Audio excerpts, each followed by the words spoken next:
Attendu un peu. Allons directement au sujet. Alors, vous avez écrit ce livre, Le tableau noir entre de sang et de larmes. Dans quelles conditions vous décidez de l'écrire? Ok, je l'écris dans des conditions où je vivais en fait la scène, puisque je suis moi-même enseignant. Donc moi qui écris, je suis enseignant. J'étais dans le bain, j'étais dans la réalité même. J'étais trempé dans la réalité de la précarité de l'enseignement. La condition de l'enseignant. La condition de l'enseignant. Ce qui fait que cela m'a donné plus d'inspiration et aussi une envie folle, un zèle de vouloir m'exprimer pour pouvoir défendre comme ça cette noble profession-là. Est-ce que vous avez l'impression aujourd'hui qu'être enseignant est encore un prestige comme cela a été le cas il y a plusieurs années?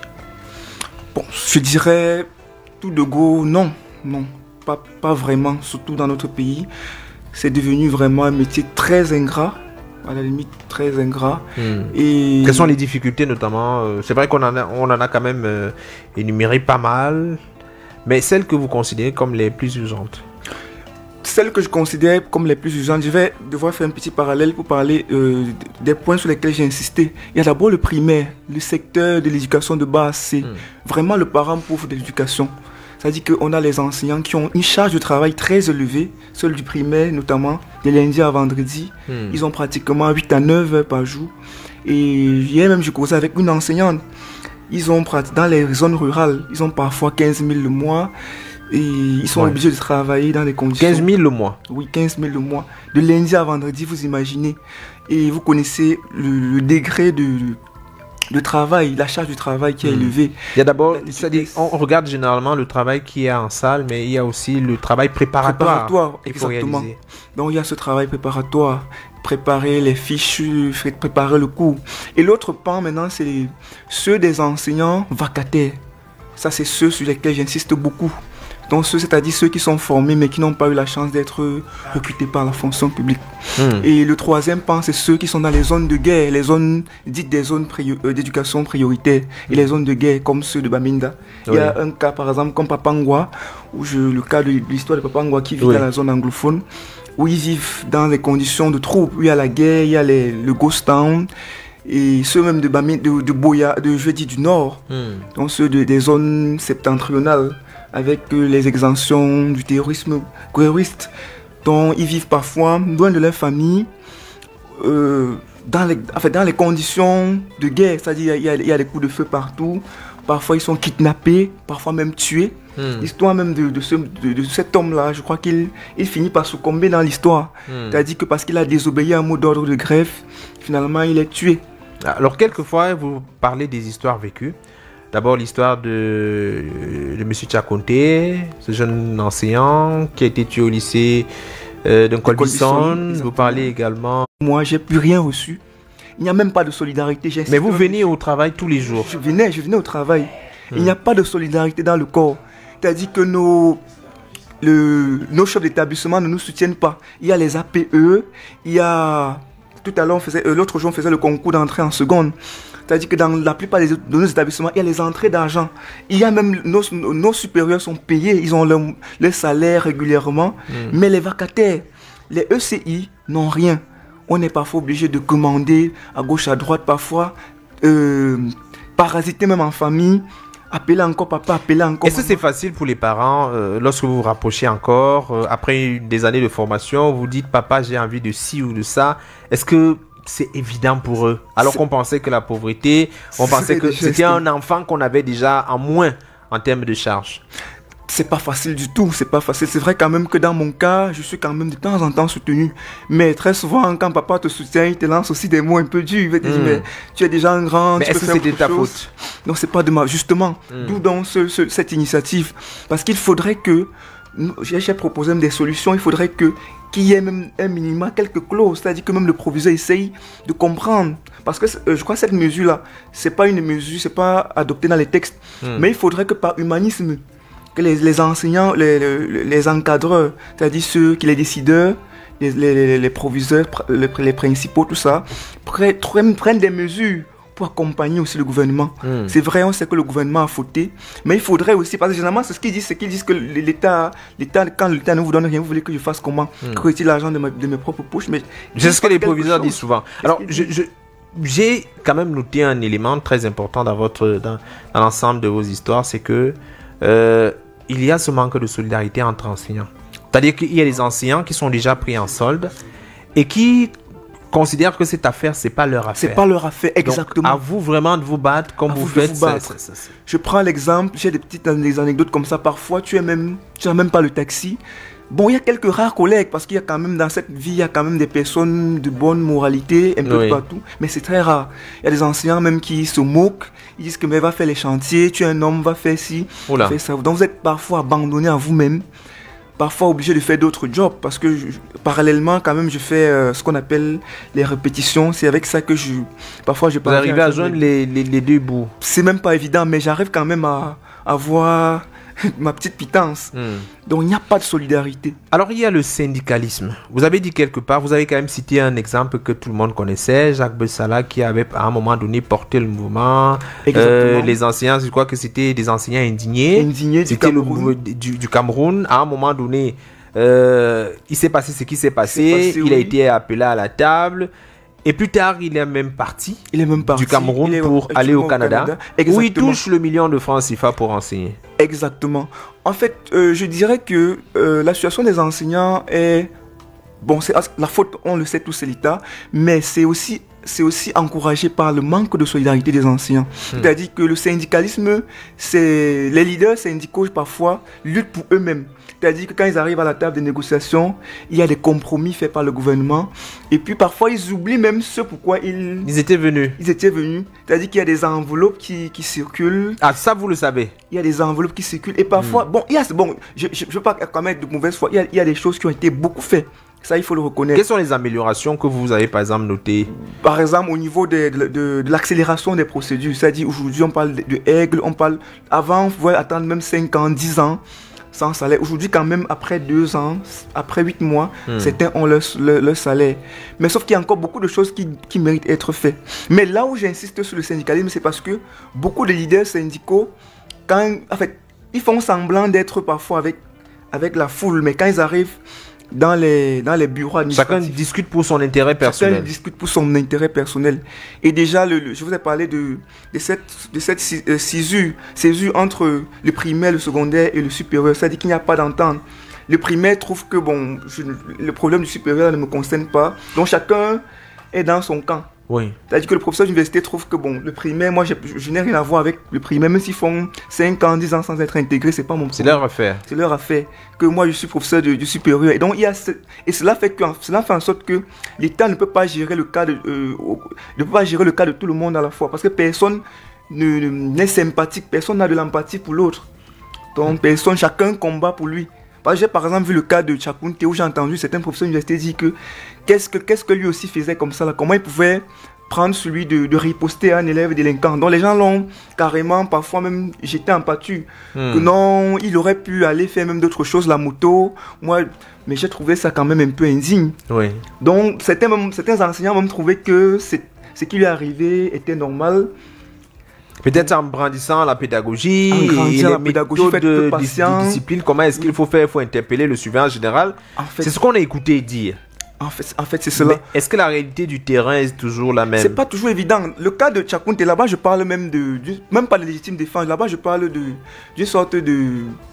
Il a agi par instinct. C'est-à-dire que vous êtes d'abord là, vous avez faim, vous peinez à vivre dignement, vous savez que quand vous êtes sans argent, vous êtes démoralisé, vous êtes même parfois agressif. Et il s'est retrouvé dans une situation où un enfant voulait le sortir de ses gonds. C'est-à-dire qu'il agit parfois... C'est vrai, c'est un être humain. Ça arrive à tout le monde d'agir par instinct. Il agit par instinct. C'est-à-dire qu'un enfant vous lance des blagues bizarres et quand vous parlez, il ose même rire. Donc il a décidé avec fougue. En fait, il agit par fougue et par instinct. Et c'est comme ça ce qui a le pire arrivé. Donc parfois, en fait, ce qui se passe même, c'est parce qu'il n'a pas le temps d'être posé. Quand vous n'avez pas d'argent, vous êtes sans dignité, vous vivez au-delà de vos propres moyens. Oui. Vous vivez vraiment en deçà de vos moyens, vous êtes parfois appelé à ça. Alors, cette réalité, certes, vous présentez celle des enseignants, mais d'autres corps de métier connaissent les mêmes difficultés. Je ne vais pas dire pire, parce que ce soit au niveau des médecins, oui. Ce qu'on regarde aujourd'hui nous donne quand même des sueurs froides. Encore que dans le secteur maintenant de l'enseignement, à l'école normale supérieure, on n'intègre plus comme cela a été le cas avant. Est-ce que, et on est passé d'une pension de 50 000 à 200 quelque chose de 1000 francs, en sachant que si on sort de sa formation, si on ne sait pas se battre, si on n'a pas des réseaux, on risque de se retrouver au chômage. Est-ce que cela ne va pas davantage, on va dire, polluer un environnement qui est déjà en lui-même pollué? Bon, je vais commencer par le premier aspect de la question. En fait, quand je parle des enseignants, c'est pas pour dire que les autres corps ne souffrent pas. C'est pareil, on sait tous que même dans le secteur des infirmiers, du paramédical, c'est pire même, c'est très pire. Mais en fait, moi, j'insiste pour l'enseignant, pour la cause enseignante, parce que je suis moi-même déjà enseignant. Et je me dis que l'enseignement, on va pas dire que c'est le métier le plus important. Tous les métiers sont importants. Oui. Mais c'est un corps vitrine. C'est-à-dire que quand on vient dans un village, celui qu'on veut écouter, c'est l'enseignant, parce c'est le thermomètre de la société. C'est celui qui inspire. C'est-à-dire que quand on veut les renseignements, même quand une ONG, quand une autorité, une élite arrive, il veut se renseigner dans un village, il cherche les guides, il cherche un enseignant. Donc c'est le thermomètre et c'est le moule de la société. C'est-à-dire que c'est à travers l'enseignant que tous les autres métiers... Qu'on va faire des techniciens, des metteurs en ondes, qu'on va faire des journalistes. Exactement. Vraiment, c'est la base. Donc si ce métier-là est banalisé, cela signifie que la société entière est banalisée. Parce que je me souviens, dans l'un de mes déboires, il m'est arrivé de pousser la brouette quand j'étais encore au niveau 1. The time is 4 p.m. Orange is giving out 1,000 school grants to prepare back to school without stress. Dial #111# or go to MaxIt to benefit. Orange is here. Je pouvais rien dire. Alors, je vais reprendre. Vous nous dites que lorsque vous étiez au niveau 1, à l'école normale supérieure, il m'arrivait parfois de Yaoundé, vous alliez de Bambili. Vous alliez donc souvent au marché faire du pouce-pouce. Du pouce-pouce. Et là-bas, vous avez rencontré votre élève. Oui, un élève. Donc j'étais obligé je pouvais pas me cacher. J'étais obligé de montrer cette réalité-là comme ça. Il n'y avait pas moyen donc il fallait le cru pour le cru. Et maintenant, l'autre aspect de la question. Aujourd'hui, il y a une volonté claire que le gouvernement néglige. C'est volontaire, c'est voulu. Le gouvernement néglige, parce que j'ai fait beaucoup de comparaisons, j'ai fait beaucoup d'études comparatives avec d'autres professions. Il y a la douane, il y a les douaniers, il y a les métiers de pouvoir, c'est-à-dire l'administrateur civil, oui. Les inspecteurs des impôts, ils sont très bien payés. Moi, j'ai des amis qui sont gardiens de la paix, qui sont gendarmes, qui gagnent bien leur vie, qui sont même entrés à l'école normale bien avant moi, bien après moi, mais qui gagnent bien leur vie. Pourquoi l'enseignant est autant paupérisé? Autant, je sais pas trop, il y a une volonté. Alors, est-ce que votre situation personnelle a évolué? Jusqu'aujourd'hui, nous sommes toujours sans salaire, nous sommes toujours... Ça fait combien d'années? Bon, je suis pratiquement bientôt à 1 an, C'est quand même vrai qu'avec c'est là où je donne un coup de chapeau au syndicalisme, parce que ne pas le reconnaître, c'est une mauvaise foi. Ils ont quand même beaucoup combattu. Parce qu'avant, c'était vraiment pire. Aujourd'hui, c'est encore les choses ont progressé légèrement. Mais jusqu'aujourd'hui, on n'a pas de salaire. On sort de l'école normale comme ça. Le proviseur nous dit, allez vous battre. Moi, je sais pas, c'est pas moi le proviseur. Vous n'êtes pas encore pris en solde. Comment est-ce que vous faites pour vous déplacer? Vous mangez où? Vous restez où? Vous vous habillez comment? Actuellement, même, je suis même dans l'usure. C'est-à-dire que je vis avec les dettes.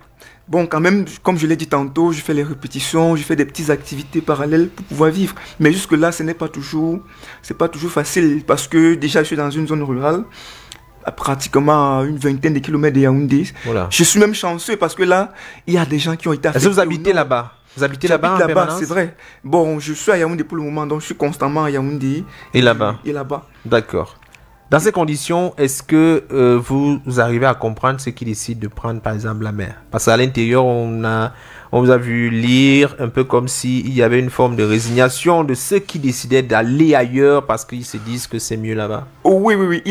Oui, c'est bien ça. Donc je propose dans mon ouvrage, où je parle même de ce cas d'immigration, de ces personnes qui, à un moment donné, fatiguées découragés des conditions de vie. C'est pas seulement les enseignants.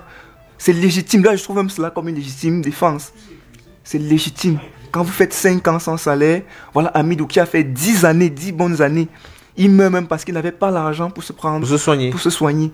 Après cela, après on va dire qu'on va travailler pour l'État, on doit, parce qu'il y a les gens qui nous disent que non, vous plaignez trop. Pourquoi? Et certains de ces, pourquoi je stigmatise certains syndicalistes, ils disent que pourquoi vous plaignez? Restez patient, nous avons entendu pendant 5 ans, 10 ans. Or, ces mêmes personnes vont prendre les enveloppes où ils sont des partis politiques, ils ont des accointances avec le gouvernement. Et c'est là où je donne vraiment un coup de chapeau à cette émission qui est vraiment une tribune qui nous donne cette... Vous savez, normalement on va jusqu'à 16h. Mais j'ai décidé de laisser un peu de temps parce que je vous ai lu. J'ai lu votre livre et j'ai vu le profil. À l'extérieur, j'ai compris très clairement que c'est une question qui vous touche personnellement. Et avoir le courage d'en parler, comme vous le faites aujourd'hui, c'est d'abord une thérapie. Mais c'est également œuvre utile parce que ça pourra permettre de bouger les choses. Alors, vous aujourd'hui, après avoir rédigé ce livre, qu'est-ce que vous souhaitez voir changer à l'immédiat dans les jours et mois qui arrivent? Parce que la rentrée scolaire, c'est bientôt. Nos enseignants vont, ceux qui auront en face de nos enfants, vont se retrouver sans salaire, avec quelques difficultés. Peut-être manqueront de concentration simplement parce qu'ils doivent réfléchir sur X ou Y choses à faire. Bon, ce que je, pour être un peu bref, ce que j'attends dans l'immédiat, c'est que, je vais parler globalement, il faut que l'État et même le secteur privé essayent de donner, on ne demande pas beaucoup, quand même les moyens de subsistance, c'est-à-dire le minimum. C'est-à-dire qu'un enseignant puisse vivre décemment, avoir un logement, vivre décemment. On ne demande pas forcément les voitures, les gros moyens, qu'un enseignant puisse vivre décemment, parce que ça ne va pas. La plupart, au moins à 90%, en dehors, le fonctionnariat quand même, je me dis qu'ils sont quand même un peu à l'abri de certains besoins. Bon, le fonctionnariat, pour ceux qui ont déjà les salaires, je me dis qu'ils ont d'autres combats, les avancements et tout ça, mais ils sont quand même en deçà. Ils sont pris en solde. Minimum, oui. Mais les vacataires, nos dames du primaire qui travaillent beaucoup et qui gagnent 15 000 francs, quelques font-elles? Encore que les concours de l'ENIEJ, je vais dire d'intégration, quand on a son CAPIEM.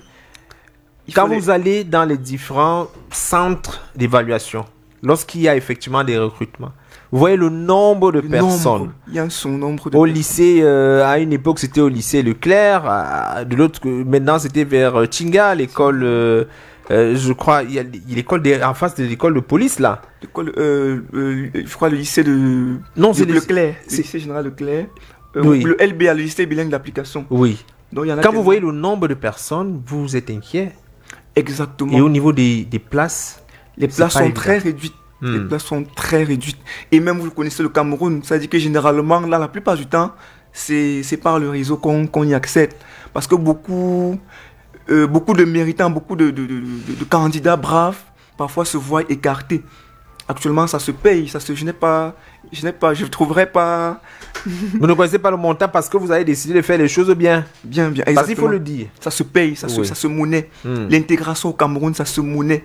Surtout, actuellement, où on a fermé la porte à l'école normale, où l'école normale a été dévalorisée, on a enlevé l'intégration directe. Donc, ça se monnaie. C'est vrai qu'il y a beaucoup de choses qui se disent, il y a des améliorations. Peut-être il y a les concours qu'on va lancer, mais on ne sait pas quand. Beaucoup sont formés comme auditeurs libres à l'école normale. Ils attendent au quartier désespérément. Ils commencent à mener d'autres activités. Qui n'ont plus rien à voir avec l'enseignement. Oui. Donc c'est un danger pour la société. Si l'enseignant est précarisé comme ça, là, ça devient un danger. Peut-être il faut dire aussi que peut-être on pense que ce sont des personnes qu'on met à côté.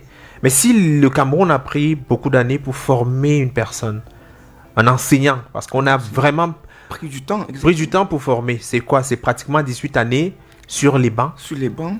Et on a donc un produit fini. Au lieu de l'utiliser, on ne l'utilise pas. On le jette à la vindicte. En fait, c'est ça. Et je trouve même qu'à ce moment, même ces décideurs, même, je trouve qu'il manque de clairvoyance. Comment peuvent-ils former quelqu'un et l'abandonner à la vindicte? C'est compliqué. C'est-à-dire qu'à ce moment, on ne devient même plus rentable. On n'est ni rentable pour la société, ni rentable pour nous-mêmes. C'est-à-dire qu'on devient un danger. Parce que quand je viens sur les plateaux comme ça, on se dit peut-être que je suis déjà dans la politique, où j'essaye de noircir le gouvernement. Non, ce n'est pas ça. C'est une question de... Comment dire? C'est une question même de bon sens. C'est une question de bon sens et d'humanisme. Ça n'a rien de politique, c'est de l'humanisme que je défends. Il faudrait que les enseignants retrouvent le minimum, leur dignité. Oui. Leur considération. Leur considération. De toutes les façons, j'aimerais savoir peut-être, est-ce que au niveau des... Quand vous êtes enseignant vacataire, est-ce que vous avez les mêmes privilèges que les enseignants des parents d'élèves? Je veux dire, les professeurs ou enseignants des parents d'élèves. C'est-à-dire que eux qui sont quand même intégrés avec un certain salaire qu'on a prévu, est-ce que dans les établissements scolaires, vous en tant que vacataire, en attente notamment d'intégration, est-ce qu'on vous donne un salaire, un peu d'argent pour vous permettre de vivre? Bon, là-bas, je dirais que ça va dépendre surtout de la bonne foi du chef d'établissement. Parce que j'en connais quand même, ils sont rares, hein. J'en connais qui ont 40 000, d'autres moments 30 000, 25 000. Mais dans mon cas, ça a été difficile. La dame, quand même, au début, m'a un peu flatté 1 ou 2 fois. Après, rien. Elle ne prenait même plus mes appels. Quand je l'écrivais, elle ignorait. Donc, en fait, c'est cela. Et nous avons, je dirais quand même que nous qui sommes ECI formés, on a quand même un petit statut, un petit prestige, mais sans argent. C'est-à-dire qu'on sait quand même que nous sommes affectés, on est reconnu par l'État, mais on n'a pas de statut. Et il y a aussi ce petit distinguo que vous faites dans votre livre entre ceux qui ont été formés, ils sont sortis PLEG, et d'autres qui sont simplement professeurs de collège. Alors il y a déjà une forme de discrimination. De complexe, oui, et même de complexe. Oui, moi je dis souvent, je suis souvent de ceux qui disent que c'est même pas seulement pour l'enseignement. Dans la vie, il y a d'abord le don naturel. Il y a ceux qui ont la vocation de façon naturelle. C'est pas forcément ceux qui vont dans l'école, surtout qu'on connaît comment ça se passe pour entrer dans ces écoles-là. C'est pas forcément ceux qui sont allés à l'école, qui ont fait la formation, la pédagogie, qui maîtrisent. Moi, je connais beaucoup de vacataires qui sont pourtant bourrés, qui ont la compétence, qui sont aimés des élèves et qui transmettent de font de bons produits sur le terrain. Par contre, je connais aussi des enseignants qui sont formés, qui ont été même majors, mais on connaît comment ça se passe au Cameroun, le réseau et tout. Et parfois qui ont du mal à tenir la craie dans une salle de classe. Exactement. Du mal à transmettre. Exactement. Donc, c'est un problème de vocation. Ça se retrouve dans tous les corps. Il y a ceux qui négocient pour entrer, il y a ceux qui... Parfois, ils sont même intelligents, mais non pas la méthode. Parce que l'enseignement, il faut connaître et il faut savoir transmettre. L'enseignement, c'est surtout le savoir transmettre. Tu peux connaître, mais tu ne sais pas transmettre. D'accord. Alors, Herman Momo, moi, je t'ai consacré un peu de temps. Merci beaucoup. Je ne sais pas où est-ce que tu étais, mais nous sommes heureux de t'avoir finalement eu sur le plateau de Royal FM. On aura certainement d'autres occasions. Le plaisir est partagé. Pour parler de ce tableau noir entre le sang et de larmes. Le livre est disponible. On peut l'avoir un peu partout, ou c'est mieux de vous appeler directement? C'est quand même mieux de m'appeler directement. Mais donnez votre numéro de téléphone. Le numéro, c'est le 697 41 697 41 29 13 ou encore le 680 09 15 97. Reprenez le numéro. 697 41 29 13 ou le 680 09 15 97. Vous pouvez aussi m'avoir sur ma page Facebook Herman Momo. Donc vous verrez mes publications et éventuellement vous pouvez me faire une messagerie en privé. Alors, c'est vrai que dans votre livre, vous avez dit que à une certaine époque, il y avait des influenceurs qui avaient décidé de mettre sur la place publique le salaire du ministre ou la ministre des enseignements secondaires, et on regardait qu'il y avait beaucoup d'avantages, 30 millions et tout. Mais il y a aussi d'autres corps qui sont, je vais dire d'autres administrations qui sont concernées, la fonction publique. Considérons que vous êtes devant ceux qui ont la possibilité de changer les choses. Qu'est-ce que vous leur dites? Oui, si j'ai la possibilité d'être devant ces décideurs-là, je leur demanderai juste une seule chose. S'il vous plaît, soyez plus humains. Nous vous demandons pas, nous savons qu'on n'est pas comme vous, c'est vos privilèges, l'article 1. Mais nous vous demandons juste un peu de dignité. Un peu de dignité. Donner un peu de dignité aux enseignants. Si possible, augmenter les salaires, permettez aux enseignants de vivre dignement dans des conditions quand même acceptables. Herman Momo, merci d'être passé à la radio. C'est moi qui vous remercie et je m'excuse encore pour le retard. Beaucoup de courage. Merci beaucoup. Merci. Bye.